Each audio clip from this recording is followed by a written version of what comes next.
시사주의라고 하는 것이 이제 경건한 종교의 관념으로 올라가게 되면서 그 로마 신학은 세계 점령의 이데올로기로, 헤지마닉 아이디올로지로 작동합니다. 그때 그건 아니야 라고 한 것이 예수님의 탄생과 그 후에 벌어진 하나님, 예수님의 하나님 나라 운동 혹은 샬롬 운동이라고 볼 수가 있습니다. 그러니까 그 로마의 신학은 승리주의입니다. 여러분 다 아시는 대로 시사가 제일 장군 때 좋아했던 말이 왔노라 보았노라 이겼노라. 이 시사의 승리주의 가치관이 제일 꼽히고 있는 게 한국 개신교입니다. 어디든지 승리입니다. 장로님의 기도로 승리고 권사님의 기도로 승리고 목사님의 기도로 승리고 오늘 승리하게 하소서. 근데 뭘 의미하는지 모르겠어요. 그러나 하여튼 승리입니다. 이거 시사리즘이에요. 시사리즘. 예수님은 그에 대한 급진적인 올터너티브를 제시하신 것입니다. 이를테면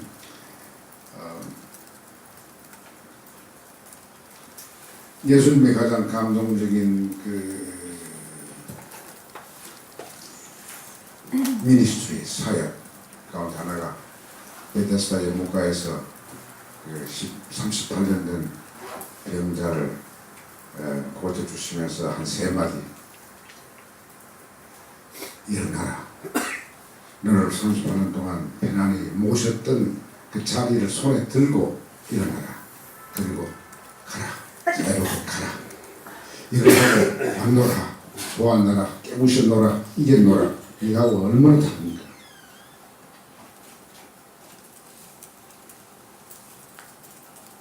그런데 이런 본질적인 차이는 어떻게 보면 근본적으로 로마의 신과 예수의 하나님, 자기 몸과 삶 속에서 이렇게 육화된, 그래서 우리에게 이렇게 드러내 보여주시고 계시해 주시고 드러내 보여주시고 우리를 감동시키시고 우리를 변화시키시고 우리 개인만 아니라 우리 개인이 살고 있는 상황과 구조와 역사를 변화시켜 주신 그 감동을 우리가 제대로 이해하려면은 그 성서에 이미 거기 다 있습니다. 우리가 그걸 늘 크리스마스 때 그 이야기하면서 모르고 지나가요. 이를테면 제가 누가복음에 나오는 이야기인데 예수님이 오셨을 때 말구이에서 오셨거든요. 어떻게 승리자 왕이 말구이에서 나옵니까? 하긴 말구이 이전에 예수님이 고난의 길로 가시면서 예루살렘 입성할 때 나귀 새끼를 타고 갔다. 이건 웃기는 이야기죠. 100마를 타고 와야죠. 왔노라 보았노라 이겼노라 라고 하는 전승고를 가지고 황제 앞에서 그 수십만의 로마의 관중 앞에서 보고하면서 당당하게 이야기할 때 타고 온 장수의 말은 100마리지 그게 초라한 나귀 새끼가 아니란 말이에요. 하여튼 예수님은 처음부터 곳곳에서 삶의 곳곳에서 예수님이 우리에게 드러내 보여주신 하나님은 무서운 물리력의 하나님이 아니고 굉장히 나약한 그런 하나님이었습니다. 그런데 크리스마스 때 가장 인용되는 누가복음에 나오는 예수님이 말구에 탄생했을 때 천군 천사가 노래를 하면서 그 목동들에게 나타납니다. 목동들은 직구로 말하면 비정규직이고 형편없는 대우를 못 받는 밤새 농구해야만이 겨우 사는 사람들이에요. 그리고 학교나 뭐 이렇게 배움이 별로 없고요. 그 피곤한 목동들에게 천군천사가 나타나서 든지 메시지, 이거는 인카네이션의 메시지인데 동시에는 샬롬의 메시지입니다. 요약한데 하늘에는 영광, 땅에는 평화. 이것을 다른 말로 말하면은 하늘의 영광은 땅의 평화를 통해서 오는 것이기 때문에 말구에 태어난 저 하나님 아들의 평화를 우리가 이해 못하고 하늘의 영광을 이해 못합니다. 조직신학적인 호성성신학적인 주석만으로 해석만으로 과연 하나님의 영광을 이해할 수 있겠는가? 말구에 태어나신 아기 예수가 하나님 아들이고 하나님이다 라고 하는 그 사실은 엄청난 대안적인 세속적인 그 당시 로마의 그 글로벌 헤지모닉 글로벌리즘의 컨텍스트에서 보면 엄청난 이것은 대안이죠. 그 대안을 왜 크리스마스 이야기 안 합니까? 그걸 왜 한반도의 상황에 대입을 못합니까? 왜 그것을 우리 한국교회 상황에 대입을 못합니까? 그냥 그것이 답답한 것이죠. 이게 과연 기독교냐? 기독교일 수 있어요.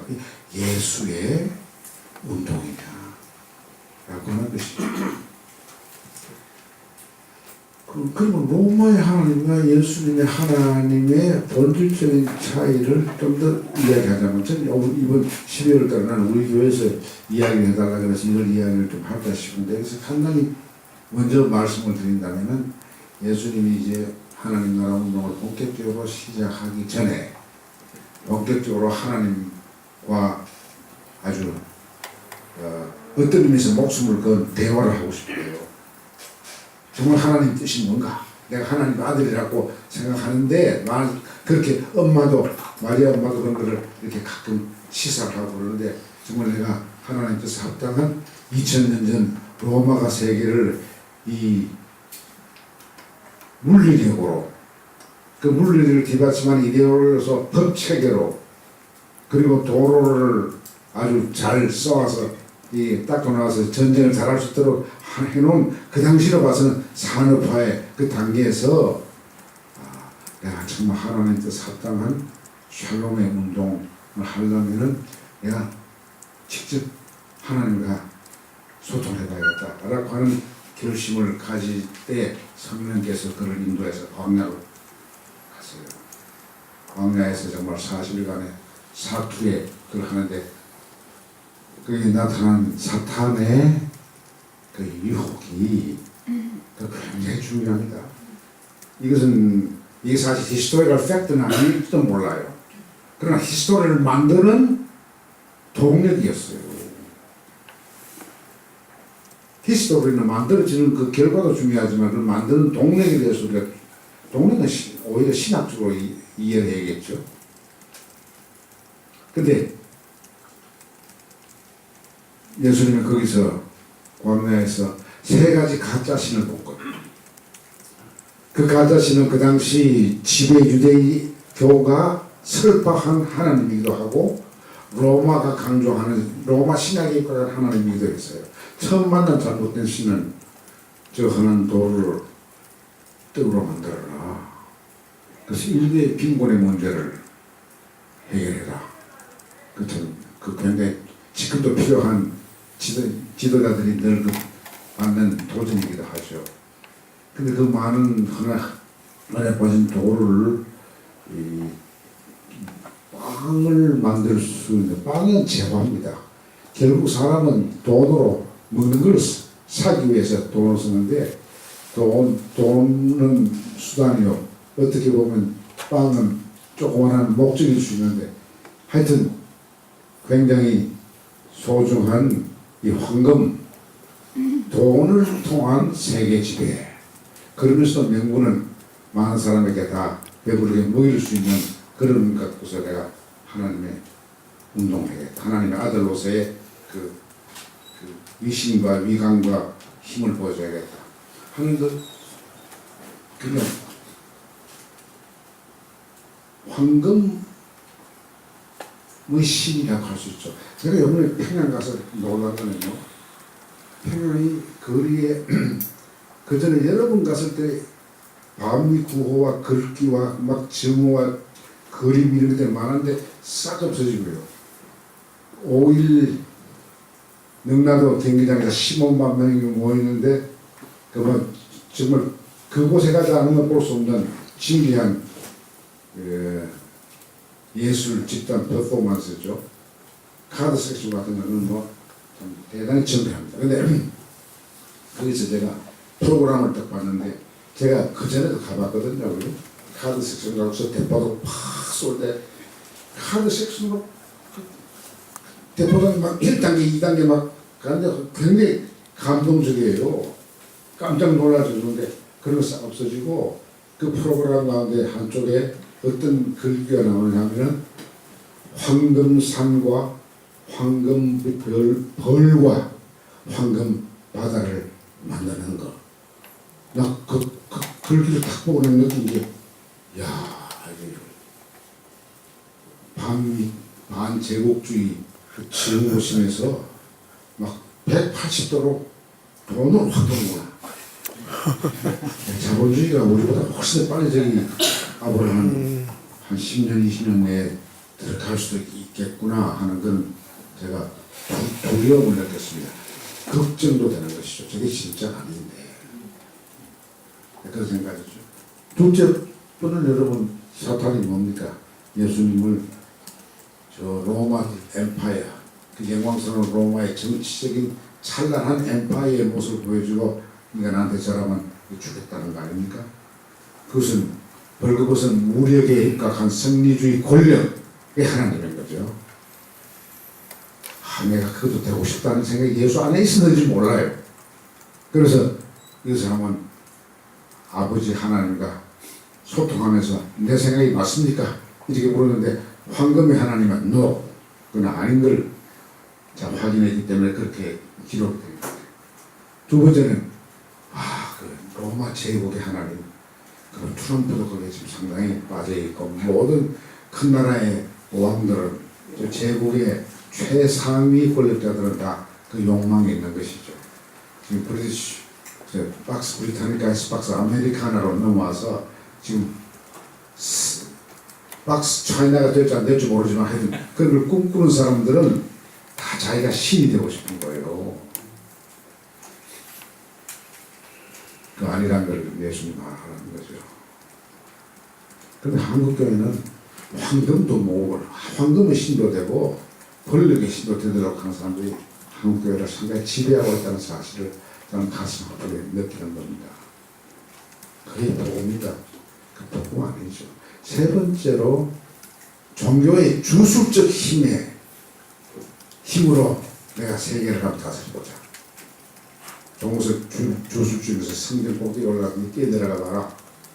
하나님께서 네 발이 땅에 닿기 전에 너를 이렇게 받들어 살게 할 것이다.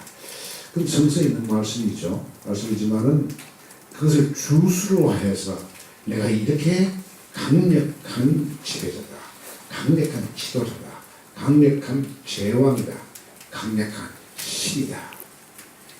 이걸 보여주고 싶었을 거예요. 세 번째 이 종교적 주술에 의한 신의 능력은 예수님의 아닌 것 같아요. 확실히 아닌 것 같아요. 그런데 지금 종교 일반, 특히 한국교회는 그 주술적 힘으로, 카리스마로 자기 하나님 같은 지위에 올라가고 있다는 사람들이 들어있어요. 그런 사람은 신앙정도로 빠지고 그렇긴 합니다만은 그런 위험이 신앙정도가 아닌데도 많이 있습니다. 요즘 뭐 부동산 큰 교회 하는 사람들 가운데 자랑하는 거, 내가 여자에게도 어떻게 하라 그러면 말 탁탁 듣는다.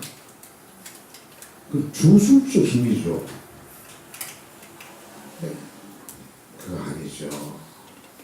그래서 예수님은 그 세 가지 잘못된 당시에 로마 신이든지 유대 율법주의의 신이든 간에 이방신이든 간에 그걸 극복하고 정말 나귀를 타고 그 승리주의자들이 들끓고 있는 예루살렘을 입성해서 그야말로 어린 양으로 십자가에 죽는 길을 가면서 그렇게 감동적인 모습을 보입니다. 그 이야기가 패션 나라티브는 그 공간복음이나 요한복음에 다 있습니다.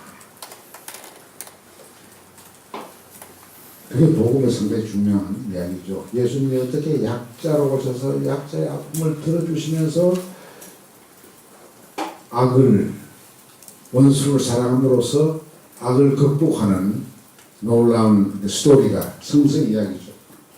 근데 이 흥미로운 것은 예수의 제자들은 예수님 말씀할 때 제대로 잘 못 이해를 했어요. 이를테면 그 8가지 복 가운데 마태복음 5장 9절에 나오는 평화를 만드는 사람이 가장 복 있다. 하나님의 아들과 딸이 될 것이다. 이렇게 말씀하셨죠. 그 팔복 보면요, 뭐 다른 복도 시시한 것들이 있습니다. 뭐 배가 부를 것이며 위로 받을 것이며 이런 거는 예수는 뭐라고 합니다. 그렇잖아요? 근데 정말 중요한 복은 하나님의 자녀가 되는 것이죠. 하나님의 자녀가 되면 하나님을 보는 것이죠. 하나님을 볼 것이다라는 복도 있습니다. 그러면 하나님의 딸과 아들이 되면 아빠만 보는 거죠. 하나님 나라가 너희 것입니다. 하나님이 내 아빠인데 당연히 내 거죠. 그 당시 그죠. 제대로 보면요. 그러니까 이 순위가 확실히 있는데 그 말씀을 예수님이 이렇게 하셨을 때 제자들이 이해를 못했어요. 그러니까 이해를 못하니까 예수님께서 마태복음 5장 그게 43절에서 45절까지 보면 그 다시 이렇게 바꿔서 말합니다. 근데 그 말하는 방식이 놀랍게 대안적입니다. 너희 율법을 이렇게 가르치는 너희들이 들었잖아. 모세 율법에 따르면 이웃을 사랑하고 원수를 미워하라는 말을 들었지만 내가 당신들에게 말한다. 여러분에게 내가 말씀한다. 선포한다. 원수를 사랑하라. 너희들을 핍박하는 사람을 위해서 기도해라. 이건 도무지 더 못 알아듣는, 그건 알아듣죠. 근데 실천할 수가 없는 이야기를 하시는 거죠. 더 불안해지는 것이죠. 여기서 대안이 하나님 나라의 비전의 대안성이 있는 거죠. 율법은 너희들에게 이렇게 말하는 것을 너희들이 알거니와 그걸 6번 말합니다. 나는 이렇게 말하고 뒤집는 거 6번 합니다. 그러니까 예수님이 하나님 나라가 얼마나 그 당시 기존 헤지모닉 컬처, 헤지모닉 시스템 아래서 볼 때는 헤지모닉 아이디올로지 안에서 밑에서 볼 때는 얼마나 새로운 것인가 하는 것을 이야기합니다. 그래서 그날 그 대안을 거룩하고 감동적이고 공공적이다. 그래서 병력적이다 이야기한 것이죠. 처음에는 못 알아듣다가 그 다음에 또 분명히 이야기하니까 불편해하니까 예수님께서 또 다른 기회에 난 선한 사마리아 비유를 통해서 그것을 더 논리적으로 설득하셨다고 생각합니다. 그러니까 예수님의 그 말씀이 중요하지만은 그보다 더 중요한 것은 예수님은 그렇게 실천하셨어요. 그 실천이 패션 내러티브에 나오는 거예요. 어떻게 해서 겟세마네 동산에 잡혀서 체포돼서 그 빌라도의 법정에서 피고로 서서 고통스러운 그 재판을 받으시고 재판받고 나서 고문을 당하시고 그리고 십자가를 지고 골고다로 올라가면서 그 처형당하는 그 순간순간 마지막에가 그것은 상상이 어려운 실천. 예수님의 가르치는 그 실천에서 나오는 것이죠.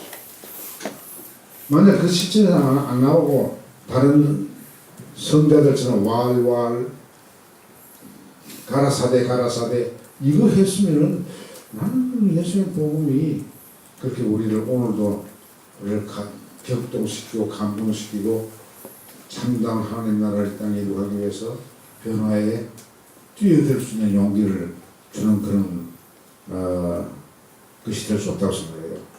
예수님의 가르침의 최대 방식은 당신이 실천하신 것이죠. 그 실천의 모습을 우리가 성서정에서 확인하는데 그거 별로 한국에 안 하는 것 같아요. 난 계속 진다니까 어릴 때부터 교회 유년주의라는 걸 다 거쳤기 때문에 그런데 그런 식으로 말씀하는 걸 내가 별로 들어보지 못하고 지금 내 나이가 이제 80 중반쯤 향하니까 야, 내가 죽기 전에 이런 이야기라도 해야 되겠다 그런 생각하는 것이죠. 보수교단에서나 진보교단에서나 그 점에서 별 차이가 없는 겁니다. 자, 그렇다면은 제가 복음이 이제 참 대안적이고 감동적이고 공공적인 그 실천에 삽니다. 오늘 그 이야기는 안 하겠습니다만 그 하시간도 피난 갔다 오는 이야기 안 하겠는데 그때 예수님이 돌아가시는데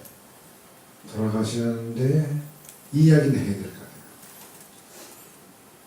예수님이 그 감당할 수 없는 육체의 아픔. 예수님이 귀신 같으면 뭐 아픈 거 느끼지 않을 거 아니에요. 우리 인간이니까 우리가 똑같이 느끼셨는데 그 아픔의 극치에서 내가 이 말을 하면서도 나도 부끄러워요. 그 아침에 그 아픔의 극치를 내가 맘을 못 가. 아침에 새벽에 왼쪽 다리에 쥐가 오는데요. 여러분 나이가 많아지면 쥐가 자주 옵니다. 그 쥐가 오면 이 근육이 똘똘 뭉쳐서 그 아픔이 굉장히 아픕니다. 나이 많으신 분들은 그걸 겪어봤으면 근육이 똘똘 뭉쳐서 탁 돌같이 되는데 그게 한 2분 3분간 가는데 그 정말 굉장히 아프죠. 그런 그 아픔을 느낄 때마다 나는 괴롭지만 하나님 감사합니다. 이게 우리의 골고다에서 느낀 예수님의 그 참 아픔에 조금이라도 가까이 갈 수 있는 은총의 순간일 것이다. 이렇게 생각하고 참적으로 그러네. 빈도가 자주 오는 거예요. 나이가 많으니까. 근데 하여튼 우리가 어떻게 그 아픔을 우리가 감히 이해한다고 하겠습니까? 못하죠. 근데 최고로 아플 때 예수님의 마지막 아바에게 기도한 것이 아바 나를 이렇게 정신적으로 괴롭히고 육체적으로 괴롭히고 육체적으로 보통 유전인 게 아니고 못을 받고 창으로 옆구리 찌르고 그렇게 아픔을 주는 저 사람들을 용서해 주십시오. 왜? 저들이 자기가 하는 일을 알지 못하니까. 그 말이 굉장히 중요한 복음의 핵심입니다.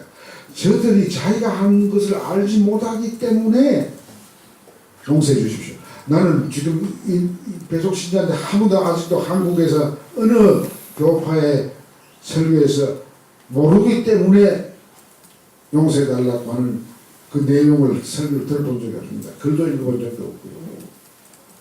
내가 피난 가다 오고 나서 이걸 더 느끼는데 그 말은 뭐냐면요. 예수를 모욕하고 조롱하고 못 받고 옆구리 상을 찌르고 했던 사람들은 진짜 몰랐어요. 왜 몰랐는 줄 아세요? 모르는 정도가 아니라 자기들은 옳다고 생각하는 거예요. 예수는 블라스피미 신성모독죄이기 때문에 마땅히 당해야 한다고 생각했어요. 모르는 정도가 아니고 모르기 때문에 예수의 고통은 당연한 거고 자기들의 가해자의 행동은 정당하다고 생각했어요. 그럼 바로 그 핵심을 예수님이 찌르는 거예요. 정말 모르기 때문에 용서해달라. 이 말은 뭐냐면은 폭력적 이데올로기와 폭력적 체제와 폭력적 체제를 옹호하는 교육을 받은 사람들이 날 때부터 예수를 확실히 잘못된 사람으로 믿고 확신하고 그 확신에 의해서 조롱하고 죽였으니까 못 받고 죽였으니까 모르는 거죠. 그럼 그것이 뭐냐면은 여러분 다 아시나?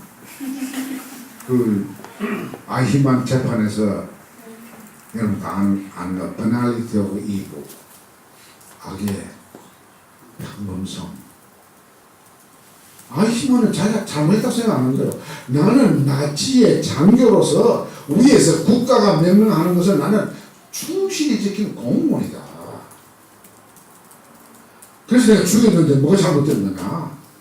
난 죽인 날도 그 아히만의 편지가 아닙니다. 아히만 같은 입장에 있던 사람이 수용소의 소장이 그렇게 오늘도 아우슈비츠 같이 그런 데서 유대인을 수천 명 죽이고 나서 크리스마스 가까우니까 자기 딸과 아들에게 베를린에 있는 아줌마 딸들에게 지금 눈이 오고 있는데 아빠는 너희들을 못 보니까 마음이 아프다. 주님이 오신 날 너희들 곁에 있어야 되는데 내가 여기 멀리서 나라를 위해서 일하고 있다. 이런 편지를 아주 로man틱한 편지를 쓴단 말이에요. 모르니까. 그 가치의 익숙에 빠졌으니까. 문제는 한국 교회가 그렇단 말이에요. 모르니까 색깔치 하는 거야. 복음의 이름 아래 색깔치 하는 거야. 복음의 이름 아래 색깔치 안 되니까 여러분 동성연애의 이름으로 색깔치 한단 말이에요. 모르니까. 그러면 이게 치유가 어떻게 되겠어요? 내가 궁금한 게 그게 있는 거예요. 그러면 모르고 하는 것은 용서해야지. 이렇게 나올 거 아닙니까? 모르고 했다고 하는 것은 다시 되새겨 보면은 자기가 하는 악행이, 범죄적인 악행이, 반인륜적인 악행이 정당한 것이라고 가르쳤던 그 체제의 이념, 가치, 이것을 그대로 수용했기 때문에 오는 결과에서 그 사람 용서해 줘야 되지 않느냐. 여기에 대한 성서의 해답이 뭐냐. 여기에 대한 예수님의 처방은 뭐냐. 이게 제 고민인 거죠. 근데 제가 예수의 제자의 편지나 복음서에 나오는 활동과 그 언술 표현에서보다도 예수를 직접 보지 못한 사도 바울의 글에서 내가 보는 거예요. 사도 바울도 개인적인 의심칭의의 신앙만 내 죄를 대속하기 위해서 주님이 죽었다는 그것만 가지고는 해석이 안 됩니다. 그걸 포함하면 더 큰 것이죠. 근데 사도 바울은 예수 직접 본 적이 없어요. 삼위의 설교도 들어본 적이 없어요. 오히려 그 갈릴리 예수를 따르는 샬롬 운동 공동체, 초대 공동체를 박해했던 사람이었어요. 근데 이 사람이 이제 담메색에서 거꾸로 져서 부활의 예수를 만나 이후에 로마서에 보면은 로마서 12장 20절, 21절 보면은 그게 이런 이야기가 나옵니다. 예수님 말씀보다 구체적으로 나와요. 원수가 줄이거든 먹이고 목마르거든 마시게 하라. 그리하면은 숯불을 그 물 위에 얹어놓은 것과 같다. 그리고 21절에 선으로 악을 이기라. 악은 이겨야 되는 것이죠. 악을 옹호할 수는 없죠. 악을 이겨야 되는 것이죠. 그러면 뭐냐면은 모르고 죄를 짓도록 그렇게 세뇌를 한 마약 같은 체제와 지배 이데올로기의 그 사슬에서, 주술에서 벗어나야 됩니다. 벗어나는 길은 원수라고는 인간은 사랑해서 목마르거든 먹이고, 줄이거든 또 먹이고 마시게 하고, 헐벗었으면 입혀서 그 사람을 그 주술에서 해방시키라, 벗어나게 하라, 구원시키라. 악은 이겨야죠. 성리주의의 이데올로기 악은 이겨야죠. 박정희의 이를테면 한국적민주의 경제성장으로 모든 것을 해결하려고 했던 그 이데올로기는 이겨내야죠. 근데 한국교회, 서구교회도 마찬가지입니다. 개인 하나만을 이렇게 싹 빼내갖고서 구원한다 그러고, 구원의 방전이 끝나 그러고, 그 악의 이데올로기는 손도 못 대고, 때로는 악의 이데올로기를 축복하고 더 강화시켜주는 거예요.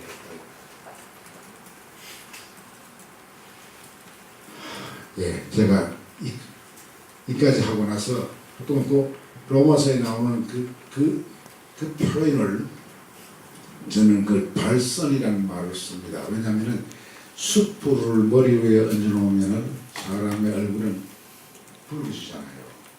이 메타포입니다. 사도 바울은 아주 예수님이 직접 제자보다 공부를 많이 했어요. 히라 문화를 많이 알았어요. 그래서 다르소 같은 데서 어릴 때 자라면서 그 히라 문화가 많이 들어온 데니까 많이 알았어요. 플라토니즘이나 아리스토텔레스도 알았을 거고 지식이 깊었죠. 그래서 이제 이 사도 바울은 이 메타포의 힘을 아는 겁니다. 그러니까 숯불 머리에 얹으면 얼굴이 벌겋게 되는데 이것은 뭘 이야기하는가 하면은 하나님이 태초에 창조 때 우리 속에 집어넣어준 당신의 형상으로서의 착한 인간의 본질, 이것이 악행하는 동안에는 얼어붙어 없습니다. 악행하는 사람은 사람 죽이고도 자기 살았다고 생각할 정도로 무자비하니까 오히려 악행하면서 내가 잘못인데 하고 반성하는 사람들은 그건 참 인간적으로 매력이 있는 사람이에요. 근데 그것까지 모르고 끝까지 옳다고 생각하고 더 무자비하게 죽을 수 있는 사람은 참 딱한 사람이죠. 완전히 악에 사로잡혀 있는 사람이죠. 그 사람들은 자기가 옳다는 걸 보여주기 위해서 자기하고 생각이 다르고 즉 원수같고 지목이 되고 낙이 찍힌 사람을 끊임없이 악마화를 해야 돼요.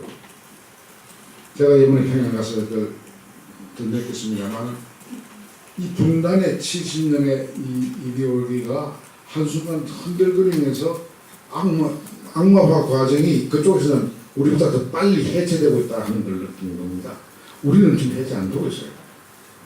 그건 굉장히 빨리 해체되고 있다 하는 것을 내가 느끼면서 제가 잠시 혼란스러웠어요.